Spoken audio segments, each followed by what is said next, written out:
안녕하세요. 알려줘 금융의 돈돼지 송홍열입니다. 오늘은 6.17 부동산 정책에 따라서 저희가 좀 굉장한 분을 모셨습니다. 많이 들어보셨을 텐데요. 부동산 주치의라는 명칭으로 유튜브에서 지금 굉장히 많은 활동을 하고 계신 분인데요.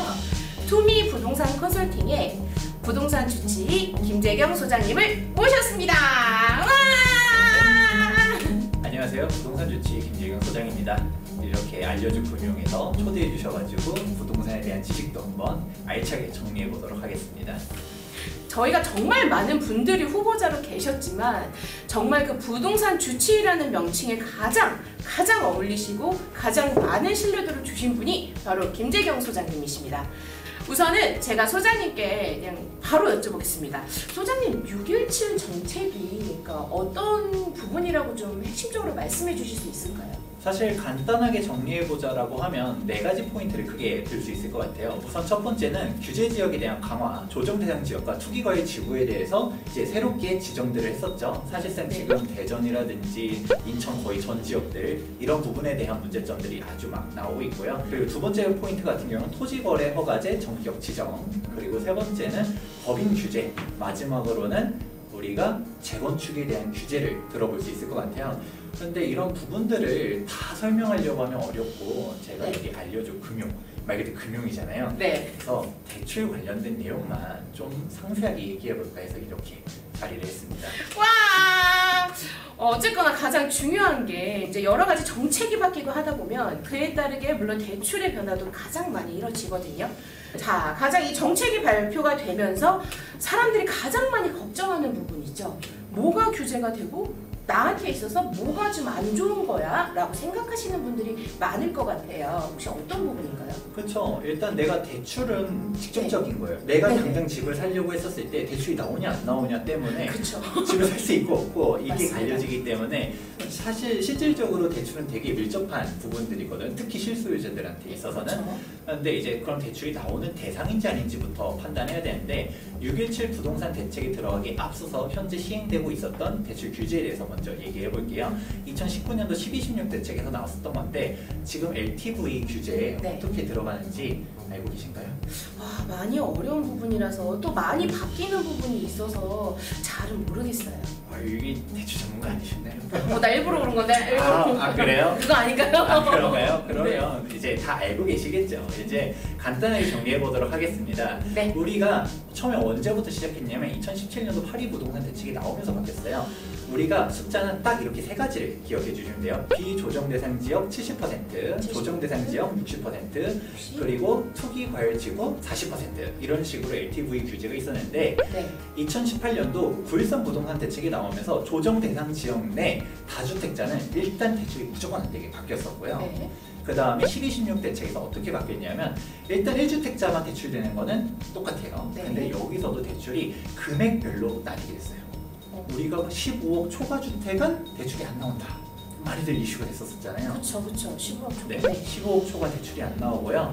이제 9억 이하가 40% 나오고 15억 이하라 해도 다 나오는 게 아니에요. 9억 이하가 40%, 9억 초과 15억 이하 금액은 20%가 대출이 나오게 이렇게 바뀌었다 보니까 이거 대출이 나와 안 나와가 확 달라지는 거고, 근데 참고로 여기서 말하는 시세가 뭐냐? KB 기준가.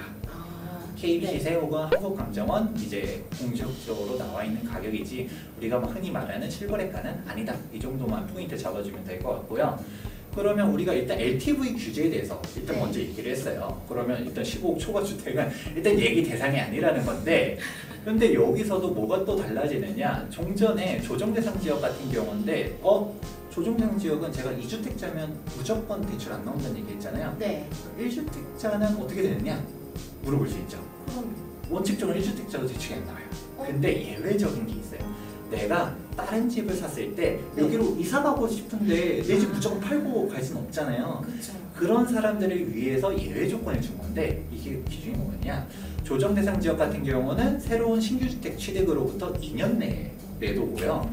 그 다음에 투기과열 지구 같은 경우는 1년 내에 매도가 조건이었는데 이게 이번 6.17 부동산 대책에서 바뀌었어요. 어떻게요? 어떻게 바뀌었냐면 그냥 무조건 6개월 내에 전입을 해라. 실제로 여기 너가 실수 요건으로 갖다가 산 거 아니냐. 그래서 대출 받았잖아. 네. 이전에는 1년, 2년 내 전입이었는데 이걸 6개월 이내에 전입해라. 이런 게 나온 거고요. 그리고 또 다른 게 한 번 더 바뀌었는데 우리가 1주택자를 살 때, 그러니까 내가 지금 현재 무주택자고 집 한 채를 살려고 했을 때도 고가주택 같은 경우는 실제 전입 요건이 있어요. 뭐냐면 조정 대상 지역 내 9억 초과 주택을 살 때는 방금 전에 얘기했었던 1년, 2년 얘기했었잖아요. 그 1년, 2년 내에 실제로 전입을 해야지 그냥 사놓고도 가만히 있으면 안 된다는 거야. 너 투기 목적이다. 너 이 고가주택 사는 게 실수요자들만 사고 투기 목적으로는 사지 못하게 대출 안 되게 이렇게 막아놓은 거였는데 이거 역시도 6개월 이내에 전입해라. 그리고 금액 기준이 없어졌어요. 제가 9억 초과주택이라는 얘기 했잖아요. 네. 9억이 아니라 그냥 내가 1억짜리를 사더라도 대출을 받았다라고 하면 무조건 6개월 이내 전입. 이거가 가장 바뀐 포인트 중에서 큰 거다라고 정리해 볼 수 있겠네요. 그러니까 핵심은 그거네요. 이 집에 살 조건으로만 할 수 있다. 그렇죠. 그리고 무조건 6개월이라는 기한 내에 전입신고해라. 아니면 안 된다. 이게 팩트가 되는 거죠? 네, 맞습니다. 그러니까 실제로 거주하시는 분들께만 드리겠다 이 의미로 좀 생각을 해도 될 것 같고요. 다만 여기서 이제 기한이라는 게 좀 정해져 있는 상황이잖아요. 그래서 그 기한이 7월 1일부터 시행이 된다라고 알고 있습니다. 그러면 그 이전까지 기한 동안 신청이 된 거는 그럼 어떻게 되나요? 사실 우리가 모든 규제는 네. 규제가 이렇게 발표됐으면 언제부터 시행이냐 이것도 되게 중요한 포인트인데 네. 예를 들어 이 영상을 보시는 분들 같은 경우는 나는 6개월 이내에 전입이 안 되는데 그러니까 어떻게? 라는 사람들이 있을 수 있잖아요. 네. 그럼 빨리 당장 7월 1일이 기준이에요. 7월 1일이 되기 전에 6월 말까지 은행에다 대출 심사 서류를 접수시키면 돼요. 무조건요? 그렇죠. 접수가 기준인데 네. 이게 이 접수는 우리가 매매 계약을 체결했다라고 하면 잔금 치르기 전에도 접수를 할 수 있어요. 네, 그러면 맞습니다. 대책 이전에 계약한 것뿐만 아니라 대책 네. 발표 이후로 당장 오늘 계약서를 썼다 하더라도 대출 심사 서류를 7월 1일 전에 접수했다라고 하면 이 강화된 규제 이전 규정으로 받을 수 있다. 어떻게 보면 이 좀 강화되어 있는 사항을 조금 이제 심하게 되기 전에 비껴갈 수 있는 게 무조건 6월 말일이다라고 그렇죠. 생각을 하면 되는 거네요. 네, 맞습니다. 그러면 혹시라도 계획 있으신 분들은 빨리빨리 지금 움직이셔야 될 것 같고요. 지금 이 영상 보고 있으신 거 굉장히 땡 잡았다라는 표현을 좀 쓰고 싶을 정도입니다. 소장님, 그리고 이번에 정책이 바뀌면서 이제 전세자금 부분에서도 좀 문제가 좀 있는 걸로 좀 이야기를 들었거든요. 네, 맞습니다. 전세자금 대출에 대한 규제들도 네. 추가적으로 시행이 됐어요. 그러면 기존에 있었던 규제가 뭐였는지부터 알아야 되잖아요. 네. 우리가 집을 대출받을 때 전세자금 대출 같은 경우는 원래는 규제를 안 했었어요. 네. 전세는 사실 규제 대상이 아니었었으니까. 근데 얘가 규제가 생겼는데 뭐였냐면 일단 다주택자는 대출 안 하게 해주겠다. 너가 집이 2채나 있는데 전세자금 대출을 받는 게 말이 돼? 라는 거죠. 그러면 우리가 이거는 어떻게 생각하면 되냐면 2주택자는 원칙적으로 전세자금 대출이 안 된다. 첫 번째. 네. 두 번째는 1주택자라 하더라도 고가주택 소유자는 안 해주겠다예요. 여기서 말하는 고가주택이 뭐냐? 시세가 9억짜리. 여기서 말하는 시세는 KB 시세. 이렇게 정리해 볼 수 있는데 여기서 하나가 더 추가가 돼요. 자, 한번 보도록 할까요? 네. 투기 과열 지구 내 시가 3억 원 초과 아파트 구입할 때 전세 대출을 제한하겠다. 아이고 참. 이거는 플러스 요건이에요. 앞서서 말했었던 네. 담보대출 같은 경우는 기존에 있었던 종종 규제가 이렇게 아예 바뀌어버린 건데 얘는 2주택 이상, 1주택 네. 고가주택 이거에 플러스로 앞으로 신규 취득하는 아파트가 3억 초과하는 거면 안 된다. 그러니까 추가로 네. 이제 근데 이게 3억 원이라고 하면 요즘 서울 지역이나 경기권에 있는 웬만한 아파트는 다 3억을 넘는 추세 아닌가요? 네, 맞습니다. 근데 거기에 다만 투기 과열 지구 내에 있는 거다. 3억이 넘으면 솔직히 못 살 수 있는 확률이 더 커져 버린 거네요. 그렇죠. 이게 사실상 네. 이거죠. 너가 그냥 실제로 살 걸로만 가라.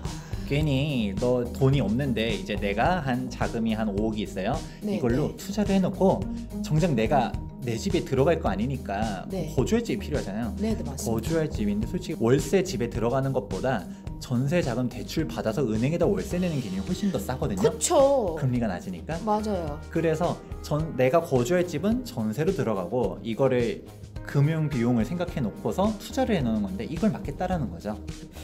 이거는 솔직히 서민들에게도 도움이 될 수 있는 거는 조금 좀 아닌 거라는 좀 생각이 너무 저의 주관적인 생각인가요? 뭐 어떻게 바라보냐에 따라서 다를 수는 있을 것 같아요. 예를 들어 이런 네. 규제 정책을 갖다가 진짜 우리가 흔히 말하는 네. 투자자가 아니라 사실 댓글들 보다 보면 뉴스 기사에서 막 투기꾼들이 얘기잖아요. 어떻게든 이 사람들은 규제 대상이란 거죠. 너가 그 있는 집 이제 있는 돈으로 집을 사서 거길 거주해야지. 나는 전세자금 대출 받아서 딴 데 있으면서 이 집 자체는 투자 대상으로 갖다 사는 거 이거는 아니다라고 비판을 많이 하고 있거든요. 그냥 그거를 막겠다라는 거예요. 근데 이게 무조건적인 투기꾼이다라고 얘기하기보다는 그건 내가 그 집에 들어서 살고 싶죠. 그렇죠. 그러니까 안 되는 사람들이 있잖아요. 근데 돈이 내가 최대한 이 돈 가지고서는 집을 한 채 사놓고 근데 내가 거주할 집은 없는 거예요. 그 들어갈 만큼의 돈은 안 되는 거죠. 그렇죠. 준비가 안 되어 있으니까요. 그렇다고 해서 너가 돈이 3억 있으면 3억에 맞는 집을 사. 2억짜리 집에 사. 빌라 들어가. 이런 거는 또 아니다 보니까 그쵸. 당장은 좀 괜찮은 집을 사놓고 미리 사놓고 그동안 돈을 모아서 여기 들어가야지 하고 있는데 너가 그렇게까지 하고 싶으면 딱 이거죠. 전세자금 대출 받을 생각 하지 말고 월세 사라 이런 겁니다. 아니 그러면 돈을 어떻게 모으지? 물론 소장님 말씀처럼 투기를 하시는 목적의 분들도 있지만 정말 없는 돈에서 내 집 마련에 또 좋은 위치에서 집을 사고 싶은 거는 모든 분들의 소망이니까. 저는 개인적으로는 종전 규정이 오히려 좀 합리적이라는 생각은 했었어요. 2주택자부터는 아예 전세자금 대출이 안 됐잖아요. 네. 솔직히 내가 주택 2개 이상 샀다라고 하면 그건 진짜 투기잖아요. 아 그건 100%죠. 그런데 예를 들어 한 채를 샀다라고 하면 그래도 네. 한 채까지는 당장 내가 살 집이지만 당장 못 들어가는 사정이 있을 수 있잖아요. 맞죠. 그러니까 일단 사놓고 나는 일시적으로 전세 이건데 네. 이거를 막아놓은 거란 말이에요. 그러니까요. 그런데 이것도 이 한 채가 예전에 그래서 진짜 투기 목적인 성향이 강한 거. 고가 주택은 막았었는데 네. 지금 고가 주택이고 간에 그냥 3억이 넘어가는 아파트를 막아버렸다라는 거는 앞으로는 이제 꿈도 꾸지 마라 이런 느낌이라고 해야 될까? 마지막으로 대출이 한 번 더 바뀌어요. 네. 이렇게만 네네. 들으면 뭐가 자꾸 바뀌어라고 생각하실 수는 있어요. 네. 근데 아직 안 끝났습니다. 대출 규제만 하더라도 이렇게 할 얘기가 많아요. 아유 그러니까요. 뭐 이렇게 규제가 많이 생겼대요. 뭐냐면 솔직히 이거는 규제하는 게 맞다라고는 생각해요. 아, 그래요? 자, 뭐냐면 우리가 이거야말로 진짜 투기 목적인 거죠. 주택임대 사업자와 이제 주택 매매 사업자 같은 경우에 네. 대출을 막았다. 앞으로 완전히 안 된다라는 것입니다. 이거는 개인이라든지 법인이라든지 할 거 없이 주택임대사업자, 주택매매사업자 같은 경우는 한 푼도 안 되고요. 이거는 지역도 없어요. 조정대상 지역이다, 비규제 지역이다 이런 게 아니라 전국에 어떤 거를 어디 시골집에 조그만한 1억짜리 집을 사더라도 네. 대출 한 푼도 안 해줄게. 이거예요. 전국적으로. 그렇죠. 근데 조금 안타까운 거는 네. 실수요자들에 대한 부분들 내가 진짜 1주택을 마련한 사람들한테는 네. 조금 좀 완화해줄 필요성이 있지 않을까 이런 생각은 듭니다. 물론 여기에 대한 거주 요건을 추가한다든가 뭐 이런 거는 우리도 뭐 이해할 수는 있죠. 근데 내가 너무 대출이 안 나오다 보니까 솔직히 실수요자들이 투기 목적은 아니잖아요. 그쵸. 살려고 하는 거니까요. 근데 막 40%밖에 대출 안 해줘. 그러면 이거 가지고 내가 돈이 뭐 말이 60%지 60%가 아니에요. 왜냐면 이 40% 자체도 KB시세 기준으로 나오다 보니까 실제 필요한 돈은 더 들어가거든요. 그러니까 오히려 이런 대출 규제가 투자자를 막는 거는 아니에요. 왜냐면 투자자들 입장에서 보게 되면 네. 갭 투자를 하거든요. 아무리 대출 뭐 전세가율이 요즘 낮아졌다 하더라도 서울도 뭐 40% 이상은 돼요. 전세가율이 60% 되는 애들 많거든요. 그럼 투자자들 목적에서 보면 이제 투자자들 시점이에요. 막 네. 뭐 투기꾼이라고 말하되 그거는 판단해 보시기 좋을 것 같은데 이제 우리가 진짜 막 투기꾼이라고 한번 생각해 볼게요. 투기를 하려고 하는데 대출 받아서 살까요? 아니죠. 아니죠. 왜? 그냥 딱 전세 매매 가격이 10억짜리 집인데 전세가 6억이 있어. 그냥 4억으로 갔다가 매수를 하는 거죠. 이게 그쵸? 일명 갭 투자거든요. 이렇게 가면 되는데 우리가 대출을 받는다 하더라도 4억밖에 대출이 안 나와. 그럼 내 돈 6억 들어가요. 오히려 내 돈이 더 들어가고요. 오히려 이 4억에 대해서도 이자를 내야 되잖아요. 그러니까 원래부터 투자자들은 갭 투자를 하지 대출 받아서 안 들어갔어요. 그쵸. 그런데 그러면 이렇게 대출 규제를 세게 했다라는 거는 뭐냐? 실제로 거주할 사람들이 못 들어간다. 그쵸. 이런 아무래도. 부분들은 좀 높으신 분들도 실소유자들에 대한 허들은 물론 만들어야겠죠. 그냥 이걸로 가지고서 딴 거 투기하고 이게 아니라 실제로 입주하고 뭐 거주 요건을 만들어 놓는다든가 이런 식으로는 좀 완화해 줄 필요성이 있지 않을까라는 거는 개인적인 생각입니다. 이렇게 해서 이번 617 부동산 대책에서 대출에 관련된 사항들을 싹 깔끔하게 정리해 보았습니다. 혹시라도 모자른 부분이 있으시다면 투미 부동산 사이트에 들어가 보시면 유튜브 채널 진짜 잘 되어 있더라고요. 꼭 한 번씩 가서 보세요. 이거 지금 보시고 있는 거 정말 꿀팁입니다. 아셨죠?